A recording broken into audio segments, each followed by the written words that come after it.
Assalamualaikum warahmatullahi wabarakatuh.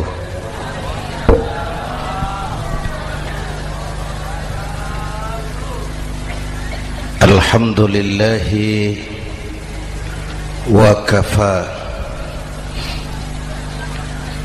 wassalatu wassalamu ala sayyidina Muhammadin al-Mustafa wa ala alihi wa ashabihi ahli sidqi wal wafa, amma ba'd. Para ulama, para habaib, para masyayikh yang saya muliakan, yang terhormat Bapak Kapolres dan Bapak Dandim, Sahibul Bait, segenap keluarga besar Pondok Pesantren Raudhatul Muta'allimin Al-Aziziyah, bapak-bapak, ibu-ibu, hadirin hadirat ma'asyiral muslimin yang saya cintai. Saya bersyukur dapat menghadiri haflah Maulidin Nabiil Karim, dan saya bangga dan terharu dengan keberadaan Pondok Pesantren Raudhatul Muta'allimin Al-Aziziyah ini. Sekarang ini banyak orang bisa memberi contoh, tapi sedikit orang bisa menjadi contoh. Memberi contoh itu mudah, tapi menjadi contoh itu yang sulit. Oleh karena itu, pada kesempatan ini kita ingin mengambil contoh bagaimana Rasul melaksanakan perjuangan. Apa modal utamanya? Saya sampaikan 3 sajalah, mudah-mudahan selesai 10 menit.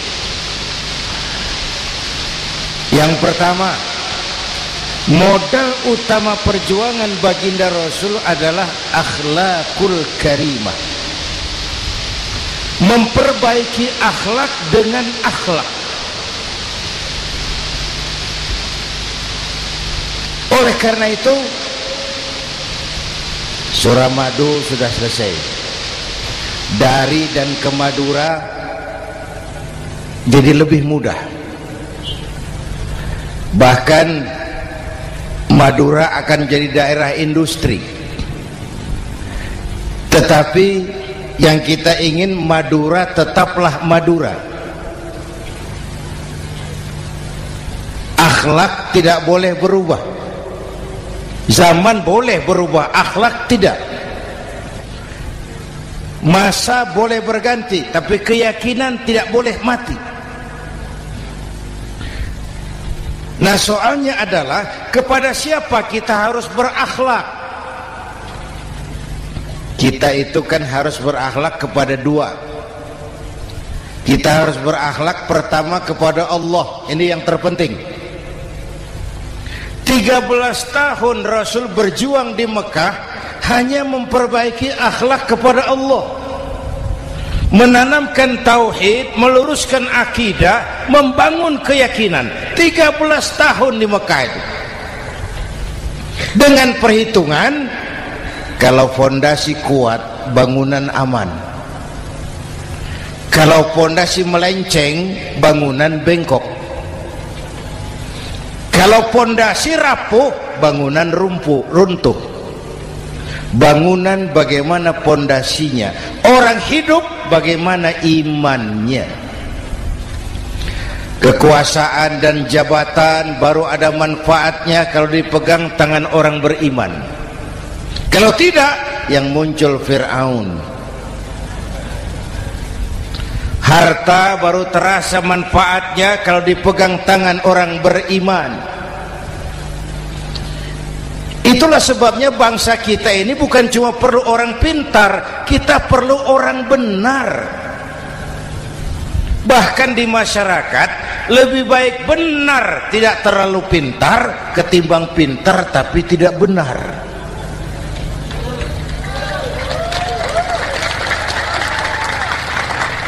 Kalau sudah pintar tidak benar, rusak rakyat itu Pak.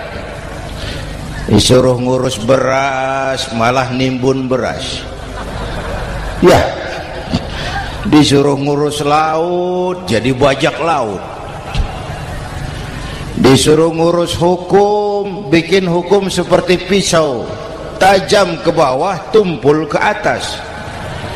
Kalau yang kecil salah, hukum cepat-cepat ditegakkan. Yang besar salah, diam pura-pura tidak mengerti. Itu yang melukai rasa keadilan.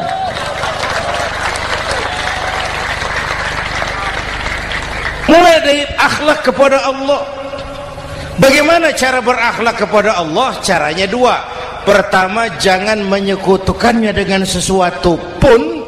Yang kedua, jangan menyembah kecuali hanya kepadanya. Itu akhlak kepada Allah. Konsisten, disiplin. Saya bersaksi tiada Tuhan selain Allah, maka saya tidak akan menyembah kecuali hanya kepada Allah. Saya tidak akan takut kecuali hanya kepada Allah. Saya tidak akan minta tolong kecuali hanya kepada Allah. Saya tidak akan melarikan persoalan kecuali hanya kepada Allah. Saya bersaksi Nabi Muhammad utusan Allah, Nabi terakhir. Tidak ada Nabi sesudah Nabi Muhammad. Harga mati, titik. Disiplin. Ada yang mengaku jadi Nabi, wajib tidak percaya. Disiplin. Sekarang ini kan bangsa kita disiplinnya lemah. Korupsi agak sulit diberantas karena pejabat kita takut atasan tapi nggak takut Tuhan.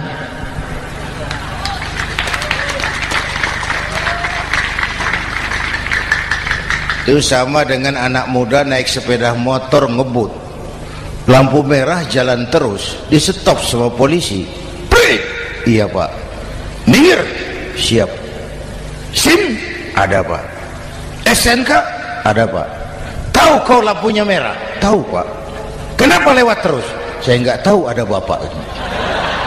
Itu disiplin kita. Tenang benar jawabnya, kayak orang nggak salah itu.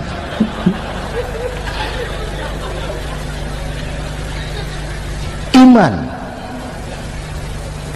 Apalagi belakangan ini saya sering bilang gini Pak, ini humor tapi agak tasawuf.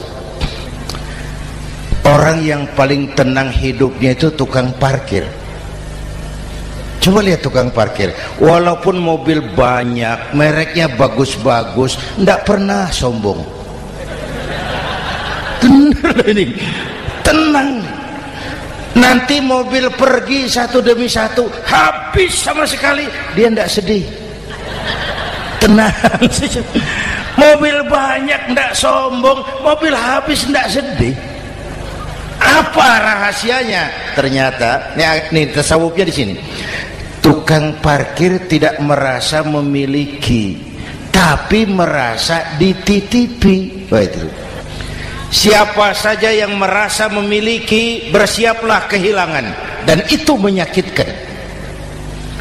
Tapi kalau merasa dititipi, jabatan, harta, anak, istri, semua titipan, hiduplah seperti tukang parkir.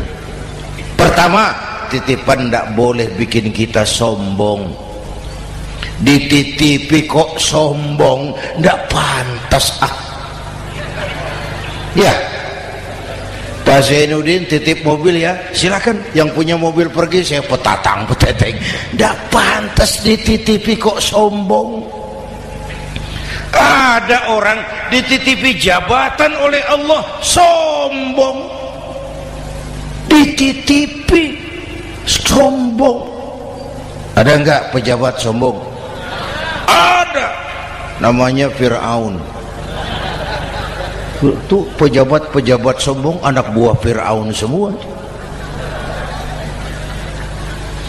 Dititipi harta oleh Allah jadi orang kaya, sombong, sama tetangga tidak mau kenal, orang lain kecil semua, jalan tidak injak tanah. kuntilanak. Yang kedua penting, titipan harus dijaga baik-baik. Kalau tidak, yang nitip marah. Yang nitip marah.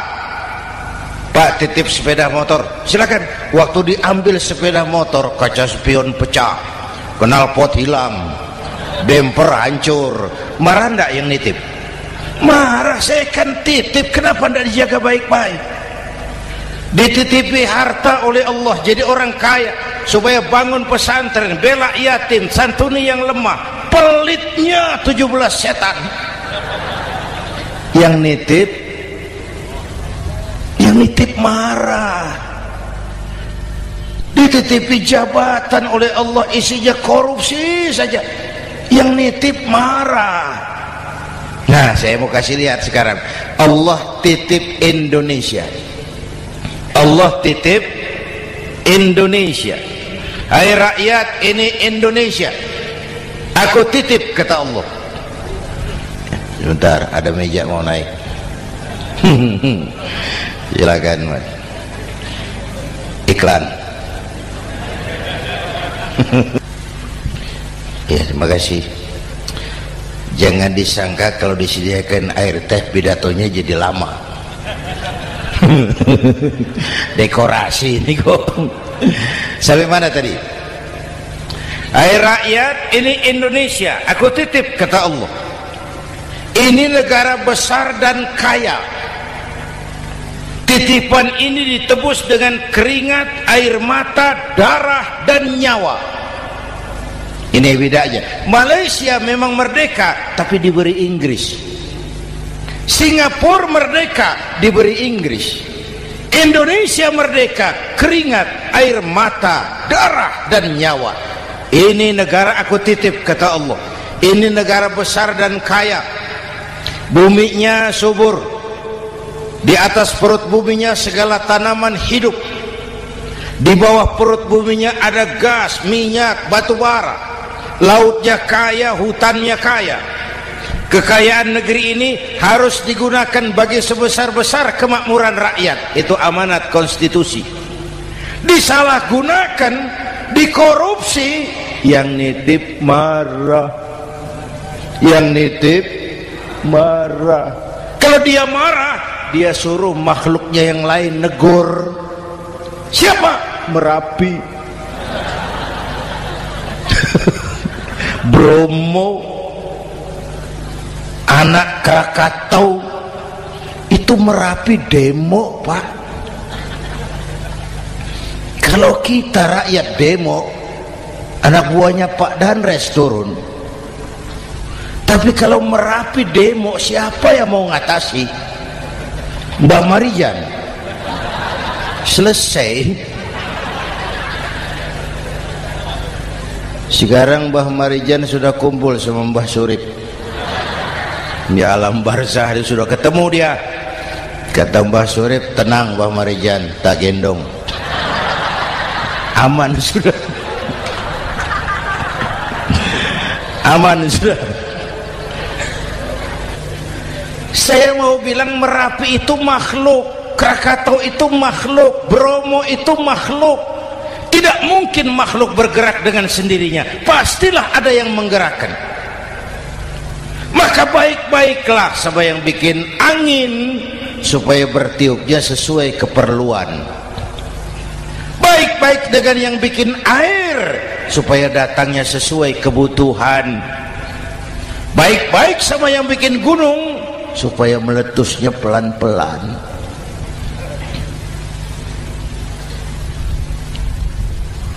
Bapak Ibu hadirin yang saya hormati, menjaga titipan. Jangan menyembah kecuali hanya kepadanya. Jangan menyekutukannya dengan sesuatu pun. Ayo, saya ngobrol kita. Bapak Ibu hadirin yang hadir di sini ini, kita ini semua hamba Allah apa bukan? Hamba Allah. Kata siapa? Kata kita. Kalau kata kita namanya ngaku. Ngaku itu boleh dan murah. Apa diakui? Kita belum tahu. Ya, kan baru kata kita itu. Dan tidak otomatis kalau kita bilang, saya ini hambamu ya Allah, lalu Allah jawab, iya ya. Tidak, wong itu kan kata kita.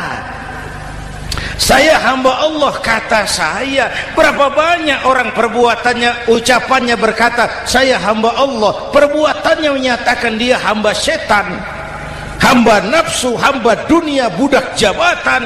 Tidak sesuai ucapan dengan perbuatan.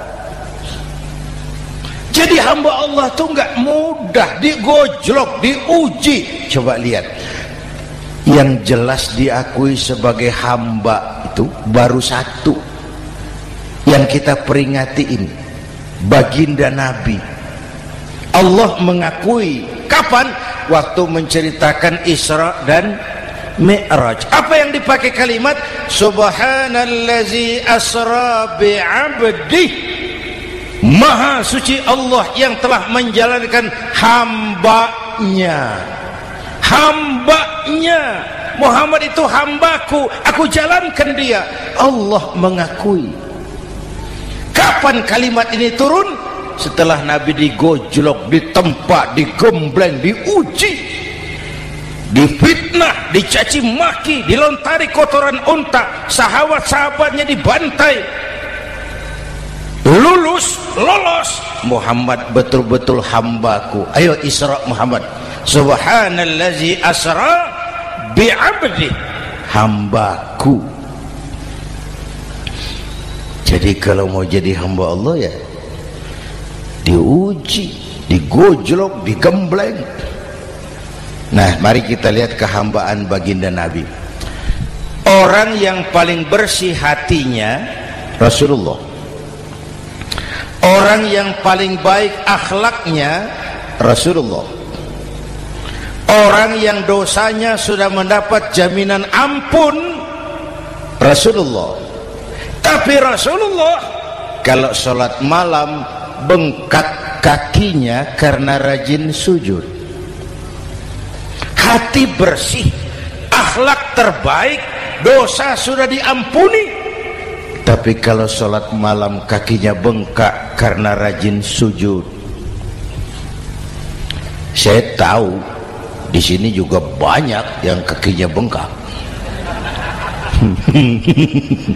Cuma urusannya apa, itu urusan masing-masing. Pada tingkat seperti itu Rasulullah, saya perlu Allah, saya perlu Allah, saya perlu Allah. Yang 100 tahun kita bangun selesai oleh gempa 3 menit. Ya. Yang 100 tahun kita bangun ternyata selesai oleh gempa 3 menit. Kita perlu Allah. Kita perlu Allah. Makanya musibah itu kan kalau menimpa orang baik-baik namanya ujian. Kalau menimpa orang setengah baik itu paru-paru yang bikin malaikat bingung. Sholat rajin, maksiat tekun,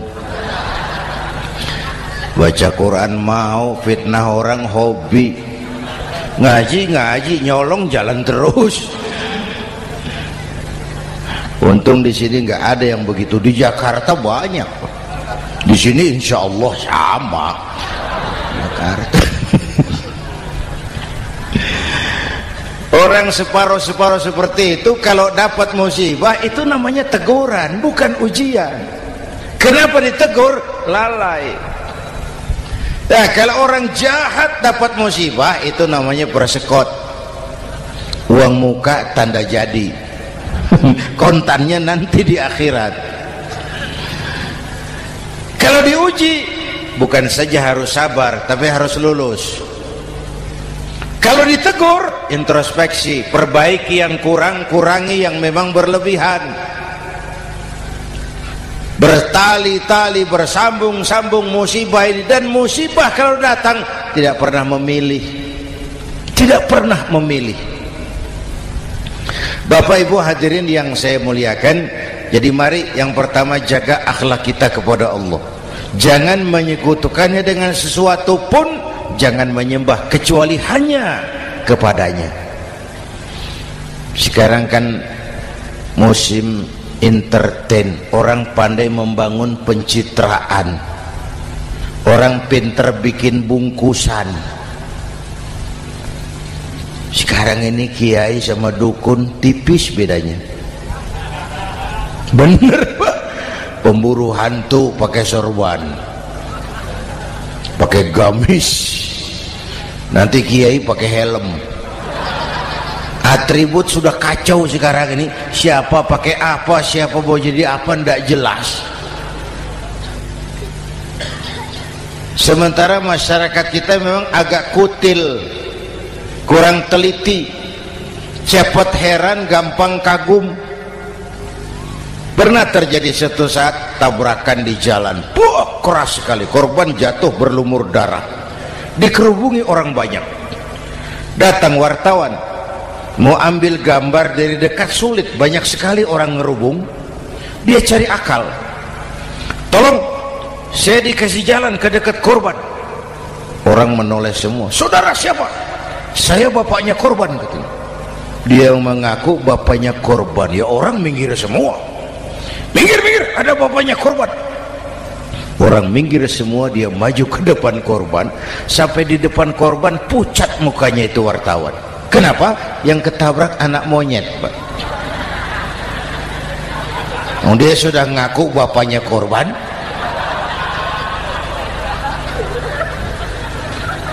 Ini cerita pendek tapi pesannya dalam. Kalau belum kenal benar jangan cepat-cepat ngakui. Ya. Rakyat harus cerdas sekarang ini. Emas pasti kuning. Benar itu? Apa semua yang kuning pasti emas? Udah cerdas lah itu. Udah cerdas lah itu. Hati-hati, ini zaman pencitraan. Orang pandai bikin bungkusan.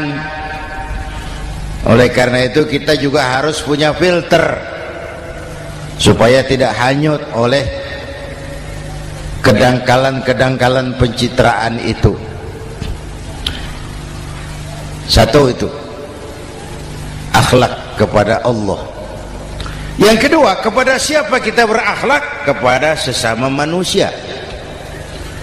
Kepada sesama manusia itu siapa? Pertama, sesama muslim. Malam ini saya hadir di sini, saya tidak merasa tamu. Saya hanya keluarga di tengah keluarganya. Bahwa saya lahir di Jakarta itu sih kebetulan. Saya enggak pesan. Yang kita tidak pesan jangan diributkan. Kita enggak pesan. Warna kulit seperti ini kita enggak pesan. Dari suku apa lahir kita enggak pesan. Potongan seperti ini kita enggak pesan. Islam membebaskan manusia dari ras diskriminasi. Pada waktu yang bersamaan Islam mengangkat harkat, derajat, martabat kaum wanita. Ini kasihan dari tadi nggak diajak ngomong nih. Pada waktu yang bersamaan Islam mengangkat harkat, derajat, martabat kaum wanita. Ibu-ibu mestinya lebih terima kasih sama Rasulullah. Sebelum Rasulullah datang, nasib perempuan menyedihkan, dilecehkan, harganya murah. Sebelum Rasulullah datang, murah. Sebelum Rasulullah datang, murah. Coba lihat wanita sebelum Islam, sedih, dilahirkan hanya untuk melahirkan, alat pemuas nafsu. Kalaupun berperan, peranannya cuma segitiga, dapur sumur kasur, kasur sumur dapur, putar-putar di situ saja. Tidak usah di Arab, dunia, di Jawa. Raja-raja Jawa sebelum kenal Islam seenaknya ngumpuli perempuan kan, selirnya yang 30, 50. Sultan-sultan di Turki piara harem ratusan orang perempuan. Kaisar terakhir dinasti Ming Cina bangun istana 1000 kamar, istrinya 1000. Innalillahi wa inna. Itu saya coba pikir, raja kalau istrinya 1000, kapan pakai kolor itu raja?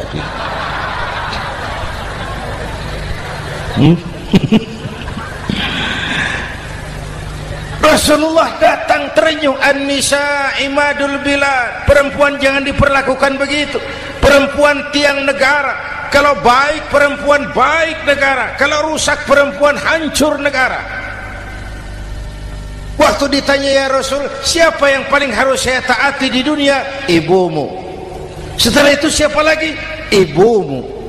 Setelah itu siapa lagi? Ibumu. Setelah itu siapa lagi? Bapakmu. Menghargai perempuan, ibumu, ibumu, ibumu, bapakmu. Ibu 3 kali disebut, bapak 1 kali, ibu 3 kali, bapak 1 kali, ibu 3, bapak 1, 1 bapak. Gimana sih ngitungnya jadi kerok begini? Salah ngitungnya, salah.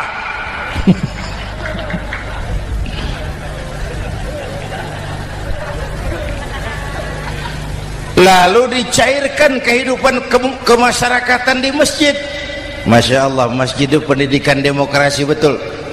Pertama, siapapun masuk masjid copot sandal, buka sepatu. Benar itu? Ini masyarakat yang mau kita bangun. Tidak ada warga negara kelas 1, semua sama.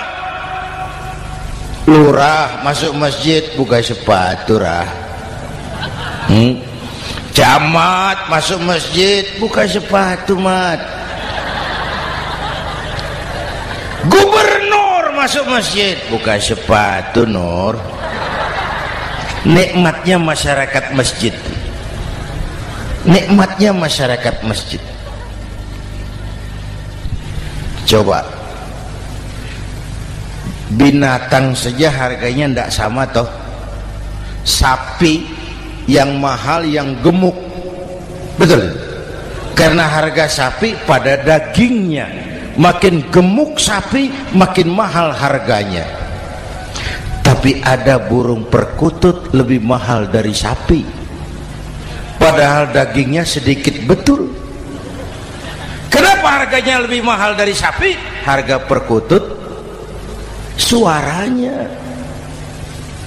Di mana harga manusia yang paling gemuk? Silahkan bersaing dengan sapi. Maaf.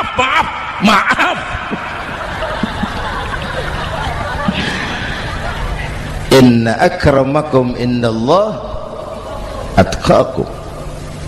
Masyarakat masjid sudah copot sandal, buka sepatu, sudah masuk ke dalam sholat berjamaah. Kalau sudah ke dalam sholat berjamaah, tidak pernah kita usil dari mana orang datang. Yang penting kemana dia menghadap. Itu masyarakat masjid. Dari mana kamu? Dari kidul, Pak, madhab ngulon. Kamu dari mana? Dari lor, Pak, madhab ngulon. Kamu dari mana? Dari kulon, madhab ngulon juga. Ini kan konsep Bhinneka Tunggal Ika. Dari manapun orang datang, apapun warna kulitnya, dari suku apapun ia dilahirkan, kalau akidahnya sama, itu saudara kita. Lalu sholat berjamaah. Apa itu? Hidup bermasyarakat, berbangsa dan bernegara. Harus ada imam, harus ada makmum. Kenapa? Ini saya harus agak hati-hati ya, pakai sarung angin ini. Apa tadi ngomong apa saya? Sholat berjamaah, bermasyarakat, berbangsa dan bernegara. Ada imam, ada makmum. Siapa makmum? Kita ini rakyat. Siapa imam? Para pemimpin negara. Apa bedanya? Imam harus dipilih. Makmum nggak usah. Coba baca kitab fikih yang setebal apapun, nggak ada bab pemilihan makmum. Nggak usah, makmum nggak usah dipilih. Orang buta boleh jadi makmum, orang bisu boleh jadi makmum, tukang mabuk boleh jadi makmum, tapi tidak tiap orang boleh jadi imam. Imam harus dipilih. Siapa yang jadi imam? Pertama, a'lamuhum, orang yang paling alim di kampungmu angkat jadi imam. Yang paling alim, bukan yang paling tua. Yang paling alim, tahu urusan, punya konsep, punya visi dan misi, mengerti negara ini mesti dibawa kemana, jalan keluarnya apa, angkat jadi imam. Pak, ada dua orang Pak, alimnya sama, yang mana yang dipilih? Kalau ada dua orang alimnya sama, kata Nabi, afsahuhum, yang lebih fasih lidahnya. Apa artinya fasih?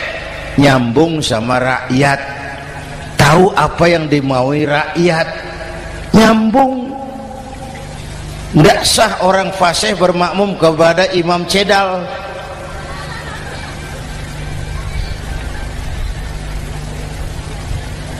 Kenapa Bu? Nyambung. Capek kalau punya imam gak nyambung sama makmum. Makanya kalau sudah jadi imam, pesan Nabi apa? Idza amma ahadukumun nasa falyukhaffif. Kalau kamu jadi imam, ringankan sholat kamu, jangan terlalu panjang. Itu makmum tidak sama kekuatannya. Ada yang tua renta, diri saja sudah gemetar. Ada makmum yang punya darah tinggi, kalau sujud lama kepalanya sakit. Ada makmum yang sudah janji habis sholat mau terima uang. Jangan kalau sudah jadi imam di kota, sholat isya berjamaah, rakaat pertama selesai Fatihah, Yasin, bubar makmum itu. Jadi imam jangan terlalu lama, kayak Husni Mubarak tuh kelamaan jadi imam 30 tahun, rakyat capek.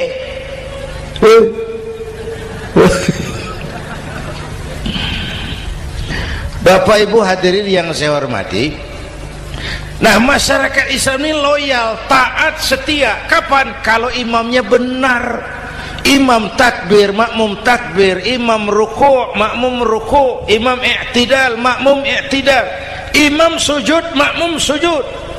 Tapi masyarakat Islam tidak buta. Imam keliru, makmum wajib menegur. Ya, bagaimana negurnya? Mestinya ruku', imam sujud. Wah, keliru ini. Subhanallah, kan gitu. Itu aturan main. Tidak boleh imam keliru, makmum emosi, main pegang, mam, hoi salah, hoi, kacau sholat.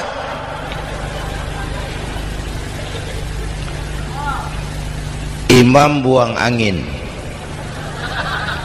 apa makmum lalu berkata, demi kesetiaan saya kepada imam, imam buang angin, saya lebih keras lagi.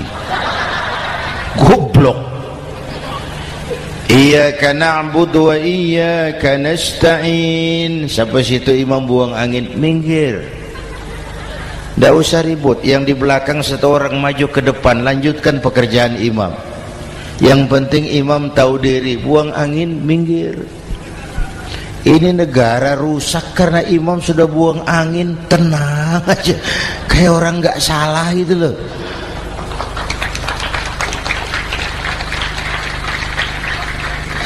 Selesai sholat dikasih tahu, imam tadi buang angin ya sedikit. Apa kalau nggak sedikit lalu nggak rusak sholat itu?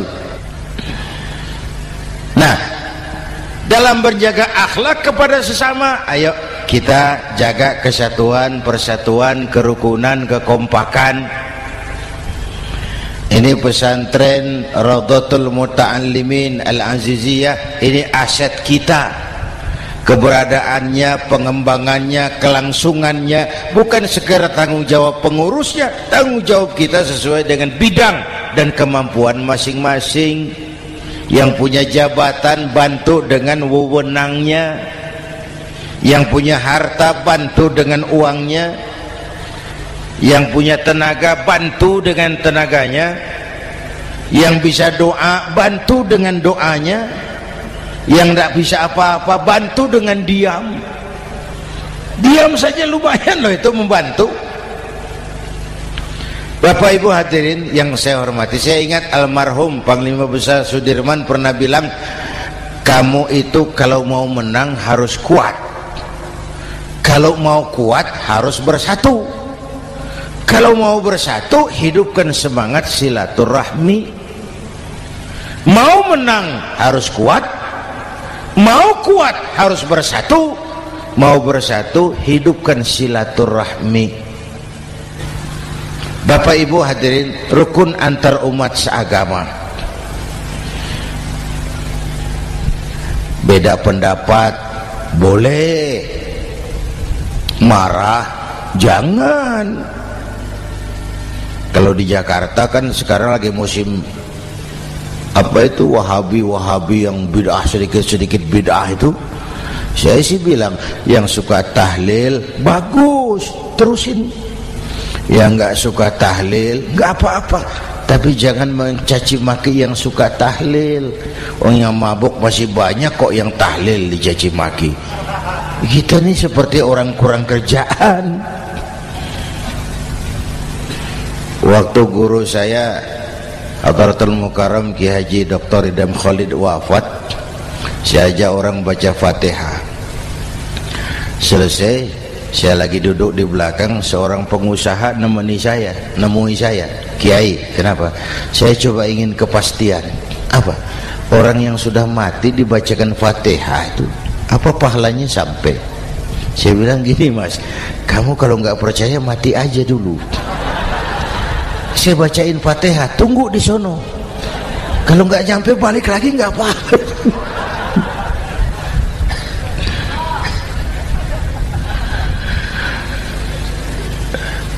Depan rumah saya itu ada masjid, Pak, pakai beduk seperti itu. Ada teman saya Kiai pakai beduk masjidnya. Iya pakai. Kan Rasulullah tidak pakai. Tidak memang. Bid'ah toh. Loh, siapa bilang? Beduk itu bukan agama, itu budaya, tanda masuk waktu. Bukan manggil orang sholat. Manggil orang sholat pakai azan. Tanda masuk waktu, itu hebatnya Wali Songo, pakai beduk. Kalau nggak mau pakai beduk boleh, teriak-teriak juga boleh. Pogreb, boleh. Tapi Wali Songo kan bijaksana, pakai beduk saja, sekali pukul satu desa dengar. Itu bijaksananya dakwah Wali Songo. Kalau beduk dianggap bid'ah, miskin kita. Itu budaya. Seperti sepeda motor, itu budaya. Kalau nggak mau pakai beduk boleh, teriak-teriak juga boleh. Pogreb, boleh. Tapi Wali Songo kan bijaksana, pakai beduk saja, sekali pukul satu desa dengar. Itu bijaksananya dakwah Wali Songo. Kalau beduk dianggap bid'ah, miskin kita. Itu budaya. Seperti sepeda motor, itu budaya. Kalau beduk dia nggak bid'ah, sepeda motor bid'ah tuh. Rasulullah nggak pakai, jual, beliin unta.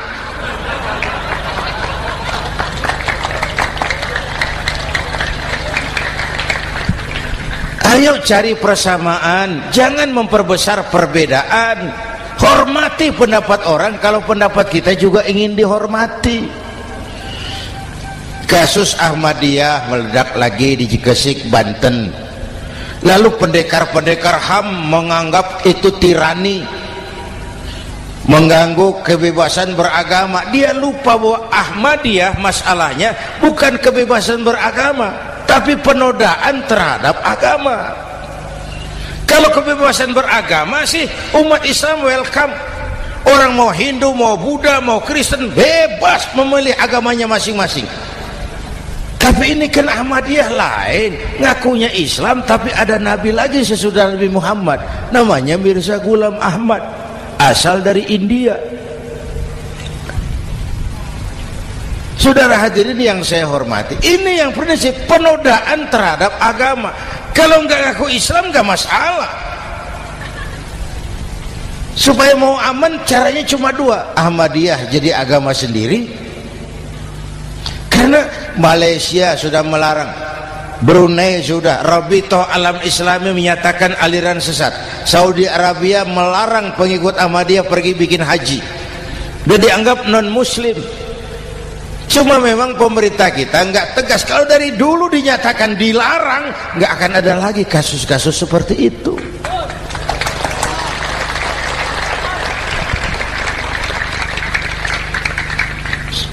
Nah, selain itu kita umat juga harus disiplin. Coba sudah berapa banyak nabi bermunculan di Indonesia. Dan Indonesia ini saya heran, Indonesia ini pasar bagus, Pak. Kalau ada nabi, ada aja pengikutnya, saya heran tuh. Indonesia ini pasar bagus. Ada Ahmad Musaddiq Al-Qiyadah, jadi nabi. Konsultan bulu tangkis jadi nabi. Dapat wahyunya di Bogor, ditangkap polisi 4 tahun.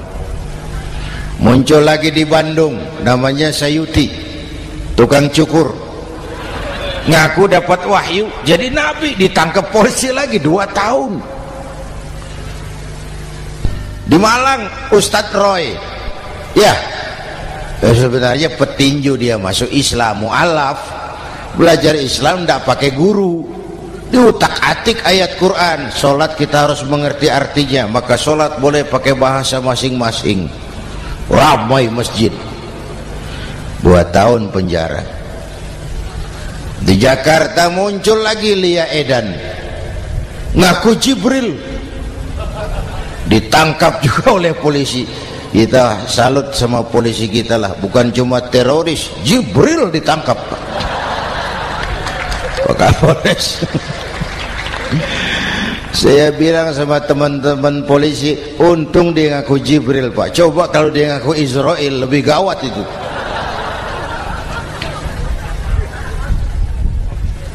Yang parah, antara Cirebon Losari, dia perbatasan Jawa Tengah Jawa Barat, pernah muncul agama baru namanya agama Jasun, agama Jawa Sunda, agama Jasun Jawa Sunda. Yang jadi nabi Tugimin. La haula wala quwata. Saya bilang ini jangan jadi nabi, jadi kiai juga nggak angker ini. Al Mukarram Bapak Kiai Tugimin, nggak enak. Yang lebih ndak enak selawatannya loh itu. Kalau kita kan tadi nikmat tuh, ya Habibi ya Muhammad, nikmat rasanya itu. Coba ganti sama yang tadi, wah enggak, ya Habibi ya Tugimin, enggak enak itu, Pak.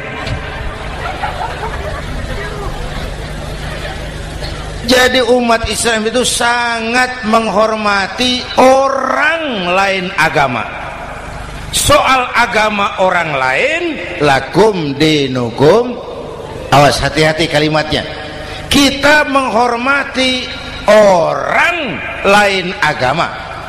Soal agama orang lain, lakum dinukum.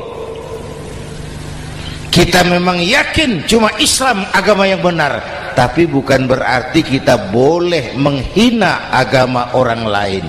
Kenapa? Kalau agama kita yang dihina, kita kan sakit hati. Orang lain sama dong.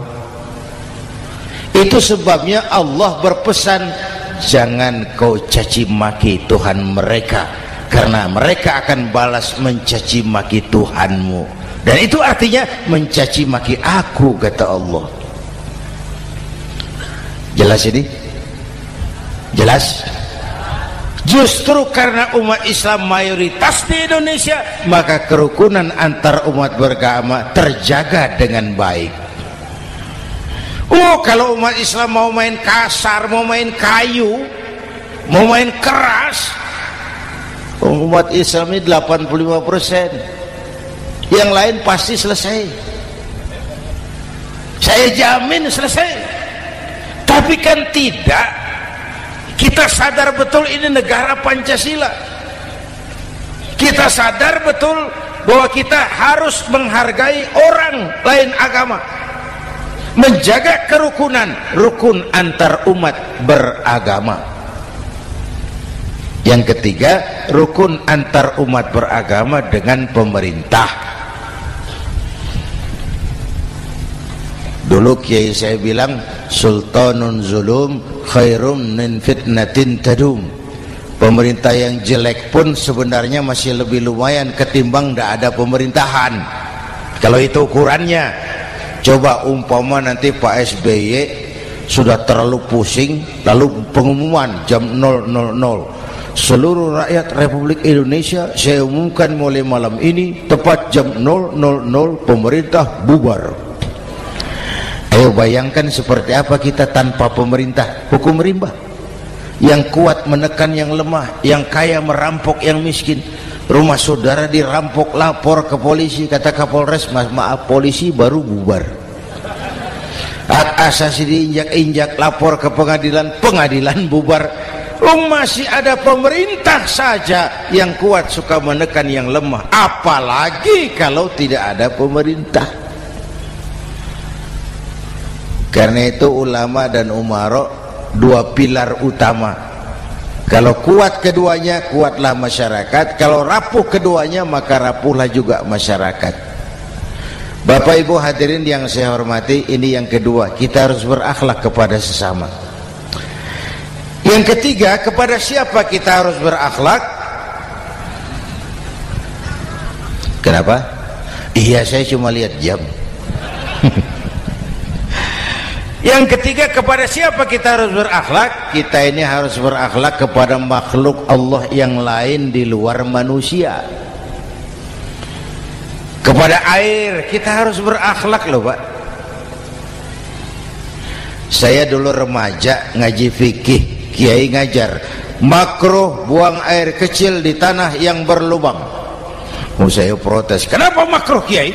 Pertama, untuk kesehatan. Siapa tahu di lubang yang kau kencingi ada gas beracun. Kalau tidak kiai, kalau tidak maka artinya kau harus melindungi binatang yang ada di dalam lubang. Siapa tahu di lubang yang kamu kencingi ada semut sedang rapat membahas masalah Mesir.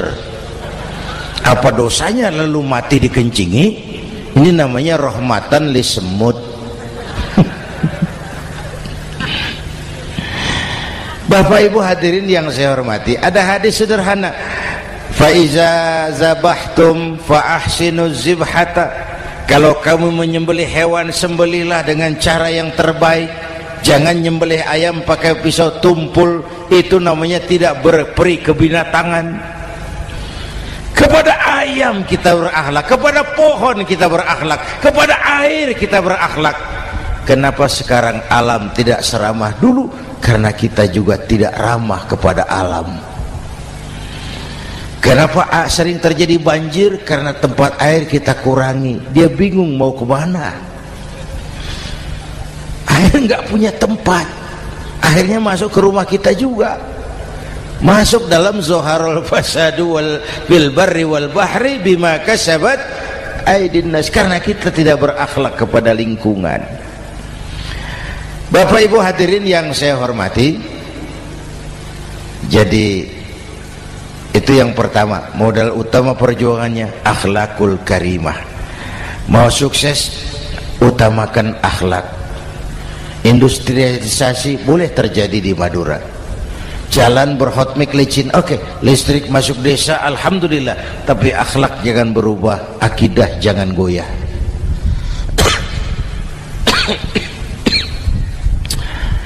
Teknologi tidak bahaya, yang bahaya orang yang menggunakannya. Wayang itu yang namanya cepot itu bisa selawat badar kalau yang megang Anom Suroto. Cepot bisa selawat badar kalau yang megang Anom Suroto. Wayang bagaimana dalangnya, teknologi bagaimana orang yang menggunakannya. Satu. Yang kedua, yang kita contoh dari baginda Rasul, beliau itu sejak kecil tidak dimanjakan, Pak. Lahir ke dunia tidak sempat melihat wajah bapak. Umur 6 tahun ditinggal ibu. Umur 9 tahun ngembala kambing, berniaga ke Syam. Syam itu Syria sekarang. Umur 9 tahun bisnis lintas negara dari Saudi ke Syria. Remaja tidak dimanjakan, kerja keras, peras keringat, banting tulang, tidak ada pekerjaan halal yang hina.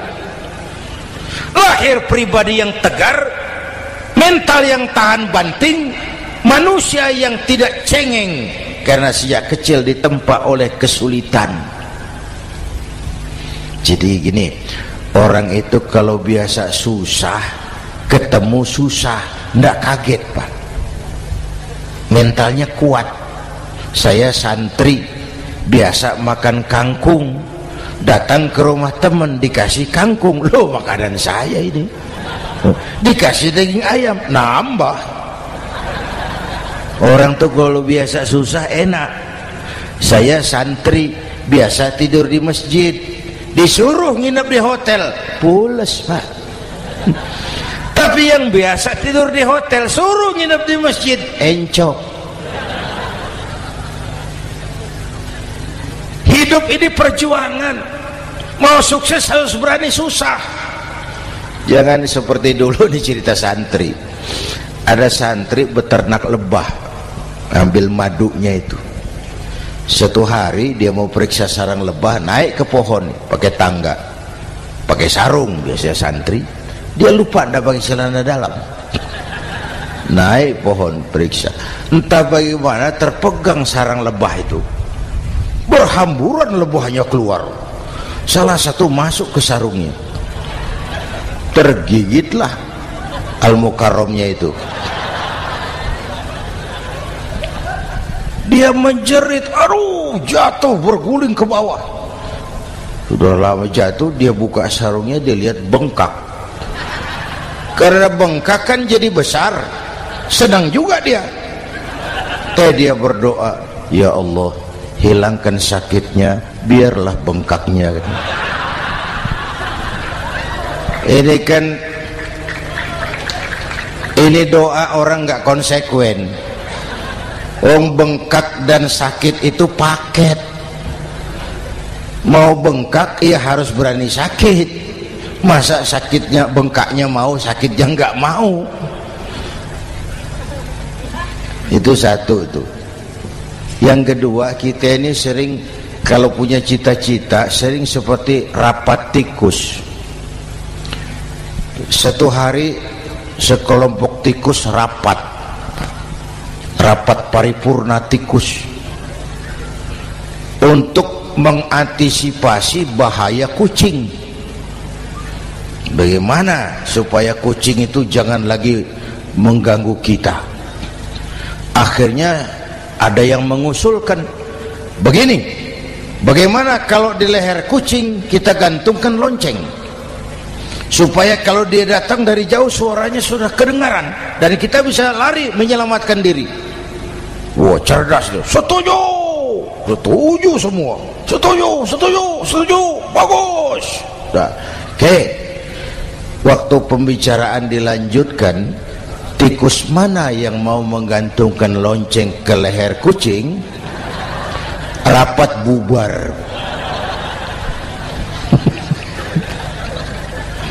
Setuju, akur. Iya. Waktu bekerja selesai. Bapak Ibu hadirin yang saya hormati, terutama anak-anak saya, para santri, remaja, pemuda. Hidup ini persaingan. Bapakmu tamat SD, nak, kau sarjana. Bapakmu cuma jadi RT, nak, kau camat. Bapakmu tukang tambal ban, kau harus punya pabrik ban. Anak saya pertama dulu saya titip mondok di Tebu Ireng. Tahun pertama pulang saya kontrol, sini kau, apa hasilmu setahun di pesantren? Dia sodorkan saya sebuah piagam penghargaan juara lomba pidato di pondoknya. Saya heran, ini anak di rumah jarang ngomong, kok bisa jadi juara pidato? Saya tanya, kamu bisa pidato, apa yang dipidatoin? Dia bilang, kan kaset ayah dihafalin gitu. Ya saya ketawa juga, waktu itu dia masih anak-anak. Baiklah, tapi apa cita-citamu? Saya kepengen seperti ayah. Wah, kau ini salah. Kalau aku ayahmu di matamu menurutmu hebat, mestinya kau 10, 100, 1000 kali lebih hebat dari orang-orang yang kau anggap hebat. Karena tantanganmu akan lebih berat dari tantangan yang aku hadapi sekarang. Kalau kau sama dengan aku, kau ditinggalkan zaman karena kau tidak mampu menjawab tantangan zamanmu. Bapak Ibu hadirin yang saya hormati, persaingan tajam, tantangan makin berat. Oleh karena itu diperlukan semangat yang dicontohkan Nabi. Kerja keras, peras keringat, banting tulang. Tidak ada pekerjaan halal yang hina. Sejak kecil ditempa oleh kesulitan. Asal jangan seperti saya tadi ngobrol sama teman-teman, sekarang ini di negara kita banyak politisi miskin negarawan. Pejabat-pejabat kadang-kadang kalau ngelihat rakyat tuh komentarnya nggak berpihak kepada rakyat. Saya ingat waktu Mentawai dihantam gempa, Nias hancur, infrastruktur hancur, rumah rakyat luluh lantak. Ketua DPR Pak Marzuki Ali bilang, bagaimana itu rakyat? Ya itu resikonya punya rumah di pinggir laut. Waduh, ini bukan komentar pemimpin, rakyat lagi susah kok dibilang kayak gitu. Saya prihatin dengan ucapan kayak gitu. Waktu cabai 100.000, di sini berapa sekarang? Sama ya. Waktu cabai mahal, ada pejabat bilang, rakyat suruh nanam cabai aja di halaman rumahnya. Ini kan nggak solutif dan nggak cerdas. Cabai naik, rakyat suruh nanam cabai. Nanti beras naik, rakyat suruh nanam padi. Yang saya khawatir kalau telur mahal, apa rakyat suruh betelur gitu? Ini kan nggak cerdas dan nggak solutif. Bapak Ibu hadirin yang saya hormati, apalagi tadi sudah saya bilang di awal, kita ini bangsa yang ditempa oleh kesulitan. Mau merdeka saja dengan keringat, air mata, darah dan nyawa. Kita tidak boleh cengeng menghadapi kesulitan ini. Tegar, tahan uji, tahan banting, dan seterusnya. Itu hal yang kedua. Yang ketiga, terakhir, Rasulullah itu sosok yang ibadahnya luar biasa. Tadi sudah saya jelaskan sebagian. Ibadahnya luar biasa. Ayo kita bantu keamanan negeri kita ini. Dengan apa? Istighfar. Wa ma kana Allahu mu'adzibahum wa hum yastaghfirun. Allah tidak akan turunkan bencana selagi di tengah mereka masih banyak orang-orang yang istighfar. Rasulullah yang dosanya sudah diampuni sehari 100 kali istighfar. Ayo kita ngobrol ini. Pak, saya ini Zainuddin ini, kalau mengharap masuk surga dengan amal yang saya kerjakan sendiri, rasa-rasanya tipis harapan. Bener. Sholat saya berapa banyak saya tahu. Sedekah saya berapa duit saya tahu. Dosa saya berapa banyak saya tahu. Lalu saya baca sejarah. Nabi Adam dosanya 1, makan buah khuldi, dikeluarkan dari surga. Nabi Adam dosanya 1, dikeluarin. Kita dosanya banyak, kepengen masuk. Ini nggak nyambung ini.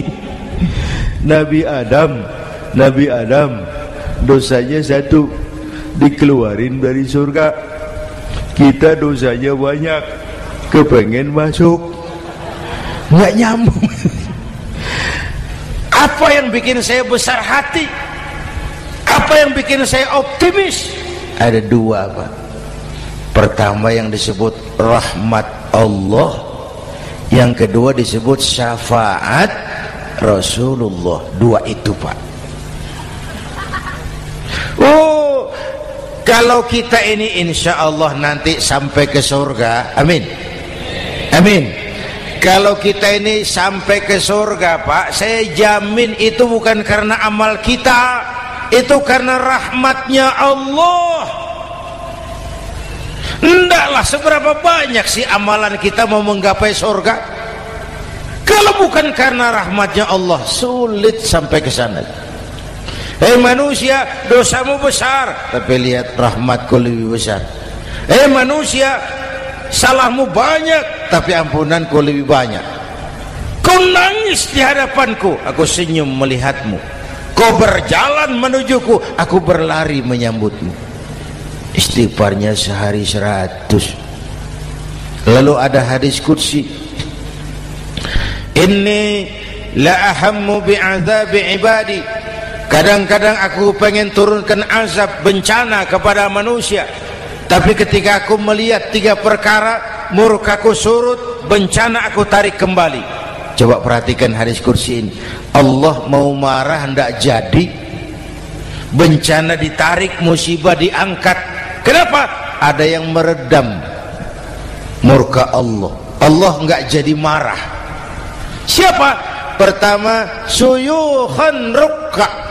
Aku lihat orang-orang tua tengah malam sujud sambil berlinang air mata, nangis di hadapan Allah. Itu kita hutang jasa loh, Pak, sama orang-orang yang tengah malam sujud nangis di hadapan Allah. Lihat yang begitu Allah tidak jadi marah.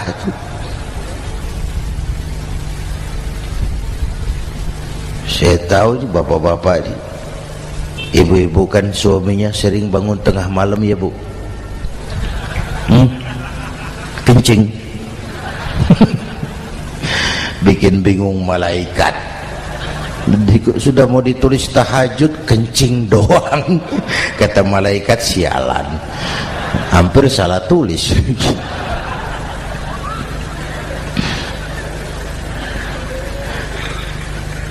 Aku lihat orang tua tengah malam sujud sambil berlinang air mata. Lalu aku lihat bayi-bayi tanpa dosa masih menyusu, sibyanan rudda. Bayi-bayi tanpa dosa masih menyusu, suci bersih, belum ternoda. Wa bahaiman rudda. Dan aku lihat binatang ternak melata mencari makan, kambing mudah cari rumput, alam terjaga keasriannya. Bagaimana bencana enggak mau nambah? Kita mengamalkan hadisnya juga terbalik. Yang diminta itu orang tua tengah malam sujud, bayi tanpa dosa nyusu. Sekarang bayi tanpa dosa dibuang ke tempat sampah gara-gara orang tua tengah malam nyusu. Terbalik namanya. Yang diminta itu orang tua tengah malam sujud, bayi tanpa dosa nyusu. Ini bayi tanpa dosa dibuang ke tempat sampah gara-gara orang tua tengah malam.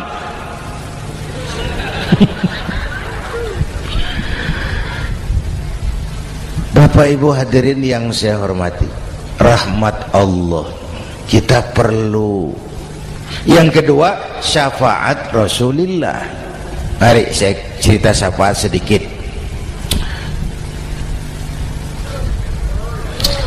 Ini sudah jam 00:05 ya. Ini kalau hitungan Indonesia ini sudah ganti hari, Pak. Jadi inilah ceramah terpanjang di dunia. Bayangkan saya pidato dari hari Selasa sampai hari Rabu.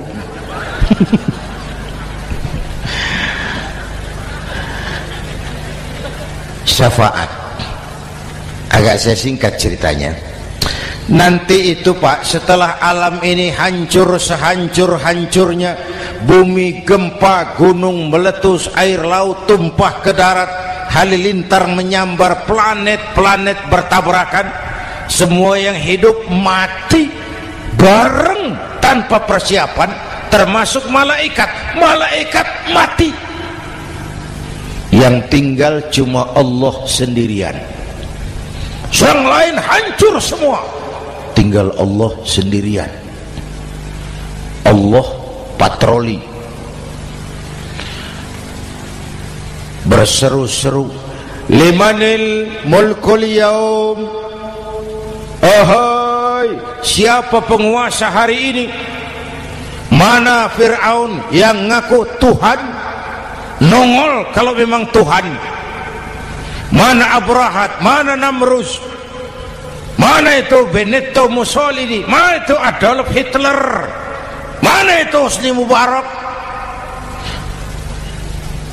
Penguasa-penguasa yang ngaku berkuasa, nol kalau memang penguasa. Gak ada yang jawab Pak, semua sudah rebah. Allah lalu berkata, la ilaha illa ana.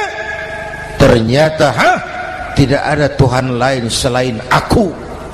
Allah sombong waktu itu. Kalau Allah sombong itu pantas.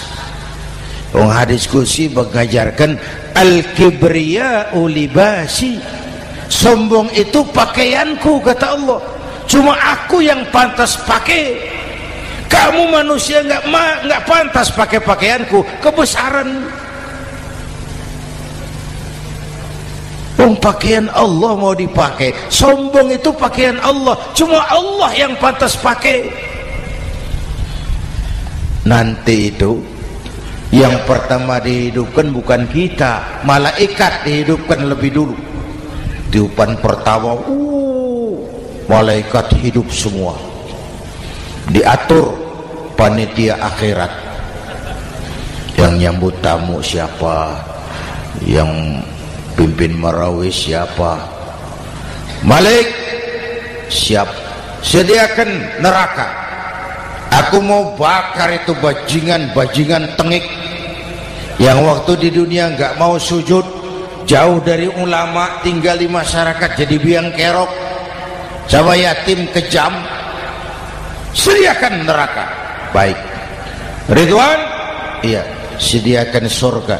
Aku mau balas hamba-hambaku yang waktu di dunia rajin sujud, dekat dan cinta kepada ulama, santun kepada yatim, suka menolong orang yang memerlukan pertolongan. Baik Jibril, Mikail, iya, ke surga. Untuk apa ya Rabb? Ambil kendaraan bernama Buraq, turun ke alam, cari di mana kubur kekasihku Muhammad, bangunkan dari kuburnya, bawa ke surga. Turun Jibril dan Mikail, cari kubur Nabi. Wong alam sudah hancur-hancuran, jangan cari kuburan, cari bangkalan aja nggak ketemu. Bingung dua-dua. Jibril, sebelah mana kubur Nabi? Nggak tahu Mikail. Lalu dua-duanya sujud mohon pertolongan Allah. Dengan izin Allah terbuka kubur Nabi. Allahumma sholli alaihi wa ala alihi. Bangun dari tidur seperti orang bangun dari kubur seperti orang bangun tidur. Nabi mengusap mata, menoleh ke kanan Jibril, menoleh ke kiri Mikail. Lalu tanya, ayu yaumin hadza ya Jibril? Ini hari apa Jibril? Ini hari apa? Hadza ma wa'ada ar-Rahman. Ini hari yang dijanjikan Allah Muhammad. Ini kiamat. Kiamat Jibril? Kiamat. Jibril, kalau memang ini hari kiamat, aina ummati? Umat saya mana Jibril? Umat saya mana? Allah karim. Belum pernah saya lihat di dunia ada satu pemimpin yang begini besar cintanya kepada umatnya seperti baginda Rasul. Dari dunia sampai akhirat beliau cinta kita. Dari dunia sampai akhirat beliau bela kita. Bangun dari kubur, tahu hari sudah kiamat, yang pertama ditanya, aina ummati? Umat saya mana Jibril? Kita yang ditanya. Kalau saya yang pertama dibangkitkan dari kubur, lain pertanyaannya. Ini hari apa Jibril? Kiamat Zainuddin. Oh, bini saya mana Jibril? Nabi enggak tanya Khadijah wala Fatimah wala Aisyah, aina ummati? Umat saya mana Jibril? Umatmu? Iya. Kau manusia pertama yang dibangunkan dari kubur. Yang lain masih dikubur. Oh. Lalu kita ke surga Muhammad. Perintah Allah, perintah Allah. Sampai di surga seperti orang tidak betah Nabi itu. Resah, gelisah, mondar-mandir, mukanya murung. Yang punya surga kan negur, Muhammad, labbaik ya Rabb. Tidak enak di surga ya? Enak. Kok kamu seperti orang gak kerasan gitu loh, resah, gelisah. Kenapa? Saya teringat umat saya ya Allah. Umat saya bagaimana nasibnya? Iya, saya sudah enak di DPR. Salah. Saya sudah enak di surga. Gaji cukup, kursi empuk, dapat mobil dinas. Nggak, umat saya yang waktu kampanye kepanasan itu gimana nasibnya?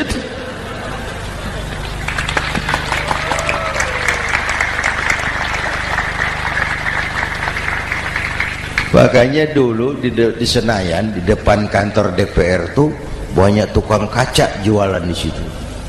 Saya bilang itu tukang kaca pintar dagangnya di situ. Pas, maksudnya supaya yang mau berkantor di situ ngaca dulu. Ya, wakil lurah pasti tidak lebih tinggi dari lurahnya. Wakil camat tidak lebih tinggi dari camatnya. Ini kenapa wakil rakyat kok selalu lebih tinggi dari rakyatnya?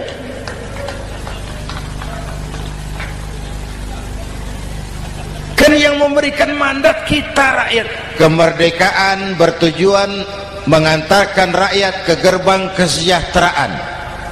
Lalu rakyat mempercayai tugas itu kepada pemerintah dan wakilnya di DPR. Saya percayakan kamu mengantarkan rakyat ke gerbang kesejahteraan. Itu amanat Undang-Undang Dasar. Biasanya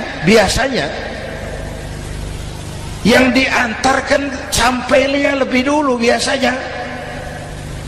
Yang diantar sampai lebih dulu, yang mengantar nyusul, namanya ngantar belakangan. Ini lebih cepat wakil rakyatnya makmur daripada rakyatnya. Yang mau ngantar makmurnya lebih dulu dari yang mau diantar. Yang diantar kelelerahan di jalanan, yang mengantar udah sampai.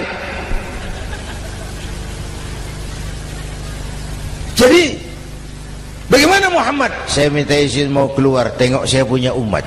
Oke, saya potong ceritanya. Saat manusia dibangkitkan dari kuburnya masing-masing, Masya Allah, Masya Allah, saya nggak sanggup bayangkan jumlah manusia yang hidup di muka bumi sekarang kan 6 miliar. Cina berdua, India 2,5 miliar. Cina 1,5 miliar, India 1 miliar rakyatnya. Berdua sudah 2,5 miliar. Itu kalau kencing bareng banjir besar. Bayangkan manusia dari awal sampai akhir berapa puluh miliar kumpul di padang mahsyar. Subhanallah.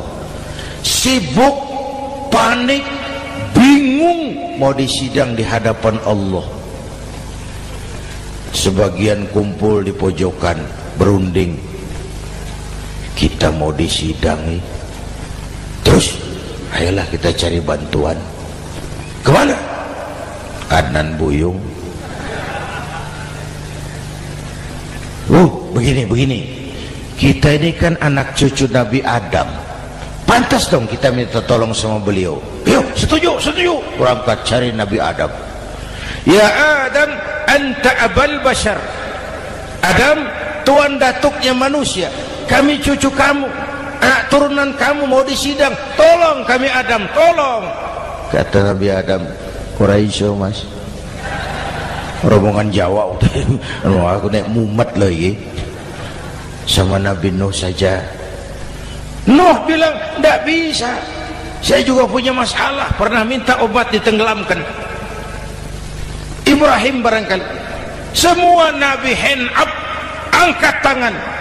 Dikala itu yauma la yanfa'u malun wala banun, di mana harta tidak ada lagi artinya, anak-anak tak jadi beban, tiap orang sibuk dengan urusannya sendiri-sendiri. Saat itu ada satu pemimpin, Allahumma salli alaihi wa ala alihi, diizinkan Allah. Dikala semua nabi yang lain angkat tangan hand up, beliau malah ummati ana laha, ta'ali ummati, ta'ali ummati, umatku sini, umatku sini. Beliau memanggil-manggil umatnya. Yang bagaimana yang dipanggil? Ada hadis, inna ummati ya'tuna yaumal qiyamah ghurran muhajjalin min atharil wudu. Umatku besok di akhirat datang menghadap Allah dengan muka bersinar-sinar karena sering wudu. Sering wudu kan sering sujud. Masa cuma wudu tapi enggak sujud?